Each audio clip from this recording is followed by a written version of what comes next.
স্থানীয় কৰ্মচাৰী আৰু পেঞ্চনাৰসকল জনাই আছো এটা বিশেষ গুৰুত্বপূৰ্ণ খবৰ কৰ্মচাৰী আৰু পেঞ্চনাৰসকলৰ বাবে যে অসমৰ মাননীয় মুখ্যমন্ত্ৰীদেৱে বিধানসভাত কৰ্মচাৰীসকলৰ যি পেঞ্চন আছে সেই সম্পৰ্কে এটা গুৰুত্বপূৰ্ণ মন্তব্য কৰিছিলে আৰু তাৰ প্ৰতিক্ৰিয়া স্বৰূপে অসম OPS কৰ্মচাৰী সংস্থাই কৰ্মচাৰীসকলৰ OPS প্ৰৱৰ্তন আৰু ডিএ যি 5 মাহৰ এৰিয়াৰ আছে সেইটো লোৱাৰ বাবে বেলেগ এক ধৰণৰ পদক্ষেপ গ্ৰহণ কৰিব আৰু সেই সম্পৰ্কে জনাইছে আৰু সেইটো এটা বাতৰি কাকতত প্ৰকাশ পাইছিল আৰু তেওঁলোকে কি কথা কৈছে সবিহে আপোনালোকক জনাই যাম তো আপোনালোকে শেষলৈকে ভিডিঅটো ভালকে চাব আৰু অন্য কৰ্মচাৰীসকলক এইটো শ্বেয়াৰ কৰি দিব। প্ৰথমতে চাই লওক মাননীয় মুখ্যমন্ত্ৰীদেৱে কি কৈছিলে বিধানসভাত।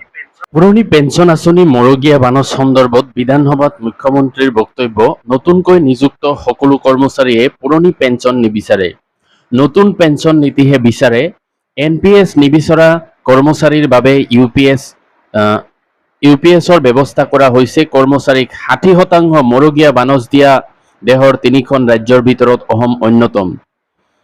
আৰু 15 জুলাই তাৰিখে প্ৰকাশ পাইছে বাতৰিটো যে নতুনকৈ নিযুক্তি লাভ কৰা নৱপ্ৰজন্মৰ চাকৰিয়ালসকলে পুৰণি পেঞ্চন নীতি OPS নিবিচাৰে বুলি আজি তাৎপৰ্যপূৰ্ণ মন্তব্য কৰে মুখ্যমন্ত্ৰী ডক্টৰ হিমন্ত বিশ্ব।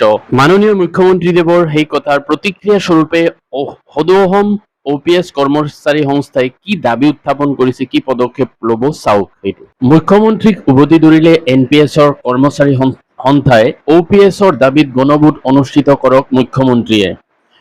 কি লিখিছে চাওক। নতুন প্ৰজন্মই পুৰণি পেঞ্চন নীতি OPS নিবিচাৰে বুলি আজি বিধানসভাত মুখ্যমন্ত্ৰীয়ে কৰা মন্তব্যৰ বিৰুদ্ধে জাঙুৰ খাই উঠিছে সদৌ অসম চৰকাৰী NPS কৰ্মচাৰী সংস্থা। পুৰণি পেঞ্চনৰ দাবীত শীঘ্ৰে গণতান্ত্ৰিক আন্দোলন গঢ়ি তোলাৰ সংকাৰ সন্থাৰ অভিমত। মৰগীয়া বানচ উপঢৌকন দিয়া নহয়, ই কৰ্মচাৰীৰ দৰমহাৰ অবিচ্ছেদ্য অংগ। মৰগীয়া বানচৰ বকেয়া শীঘ্ৰে মুকলি কৰাৰ দাবী। তাৰপিছত কি লিখিছে চাওক। এটা বিবৃতিযোগে সংগঠনটোৰ সভাপতি অচ্যুতানন্দ হাজৰিকা আৰু সাধাৰণ সম্পাদক অপূৰ্ব শৰ্মাই OPS সন্দৰ্ভত প্ৰয়োজন হলে গণভোট অনুষ্ঠিত কৰাৰো দাবী উত্থাপন কৰে। বিবৃতিটোত সংগঠনটোৱে অসম বিধানসভাত মুখ্যমন্ত্ৰীয়ে কৰ্মচাৰী পৰিষদৰ নতুন প্ৰজন্মই OPS নিবিচাৰে বুলি কৰা মন্তব্যত গভীৰ উদ্বেগ প্ৰকাশ কৰে।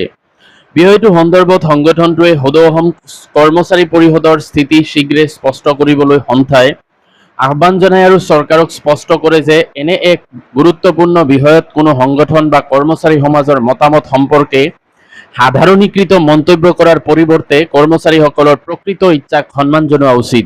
যদি চৰকাৰ বা কোনো সংগঠনে দাবী কৰে যে নতুন প্ৰজন্মই OPS নিবিচাৰে, তেন্তে সেই দাবী গণতান্ত্ৰিকভাৱে পৰীক্ষা কৰাৰ আটাইতকৈ গ্ৰহণযোগ্য উপায় হ'ল কৰ্মচাৰীসকলৰ মাজত এক স্বচ্ছ, নিৰপেক্ষ আৰু বিশ্বাসযোগ্য গণভোট অনুষ্ঠিত কৰা। তেওঁলোকে কয় সদৌ অসম চৰকাৰী NPS কৰ্মচাৰী সংস্থাৰ বিশ্বাস কৰ্মচাৰীৰ ভৱিষ্যত, সামাজিক সুৰক্ষা আৰু অৱসৰকালীন জীৱনৰ সৈতে জড়িত বিষয়ত কোনো ব্যক্তিগত মতামত বা অনুমান নহয়, বৰঞ্চ কৰ্মচাৰীসকলৰ প্ৰকৃত জনমতেই চূড়ান্ত ভিত্তি হ'ব লাগে। সংস্থাই পুনৰবাৰ চৰকাৰক আহ্বান জনাই কয় যে মৰগীয়া বানচৰ বকেয়া বিনা বিলম্বে মুকলি কৰা হওক। তদুপৰি সকলো চৰকাৰী কৰ্মচাৰীৰ বাবে OPS পুনৰ প্ৰৱৰ্তন কৰাৰো দাবী উত্থাপন কৰে সংগঠনটোৱে। নেতাদ্বয়ে বিবৃতিটোত কয়, কৰ্মচাৰীৰ ন্যায্য অধিকাৰ, মৰ্যাদা আৰু ভৱিষ্যত সুৰক্ষাৰ স্বাৰ্থত সদৌ অসম চৰকাৰী NPS কৰ্মচাৰী সংস্থা সদায় দায়বদ্ধ থাকিব আৰু শীঘ্ৰে গণতান্ত্ৰিক সংগ্ৰাম তীব্ৰতৰ কৰা হ'ব। ইপিনে সংগঠনটোৱে কৰ্মচাৰীৰ মৰগীয়া বানচ সন্দৰ্ভতো প্ৰতিক্ৰিয়া ব্যক্ত কৰে। বিবৃতিটোত সংগঠনটোৱে কয়, চলিত অসম বিধানসভাৰ অধিৱেশনৰ কৰ্মচাৰীৰ অনাদায় মৰগীয়া বানচৰ বিষয়ৰ আলোচনা আমাৰ দৃষ্টিগোচৰ হৈছে। বিধায়ক অখিল গগৈ, পদ্ম হাজৰিকা সমন্বিতে আলোচনাত অংশগ্ৰহণ কৰা সকলো বিধায়কে অসমৰ কৰ্মচাৰী সমাজৰ হৈ ধন্যবাদ জনাইছে। সদৌ অসম চৰকাৰী NPS কৰ্মচাৰী সংস্থাই ৰাজ্য চৰকাৰক স্পষ্টকৈ সোঁৱৰাই দিব বিচাৰে যে মৰগীয়া বানচ কোনো উপঢৌকন, দয়া বা অতিৰিক্ত আৰ্থিক সুবিধা নহয়। ই হৈছে চৰকাৰী কৰ্মচাৰীৰ দৰমহাৰ এক অবিচ্ছেদ্য অংগ, যি নিত্য প্ৰয়োজনীয় সামগ্ৰী আৰু সেৱাৰ মূল্য বৃদ্ধিৰ ফলত কৰ্মচাৰীৰ ক্ৰয় ক্ষমতা বজাই ৰাখিবলৈ প্ৰদান কৰা হয়। জানুৱাৰী মাহৰ পৰা এই বানচ প্ৰদান নকৰিলে মে মাহলৈকে নিত্য প্ৰয়োজনীয় সামগ্ৰীৰ বৰ্ধিত ব্যয় কৰ্মচাৰীৰ দৰমহা কৰ্তনৰ সৈতে তুলনীয় হ'ব। এইটো কোনোপধ্যেই গ্ৰহণযোগ্য নহয় আৰু সদৌ অসম চৰকাৰী NPS কৰ্মচাৰী সংস্থাই চৰকাৰক মৰগীয়া বানচৰ বকেয়া অতি শীঘ্ৰে মুকলি কৰাৰ বাবে জোৰ দাবী জনালো।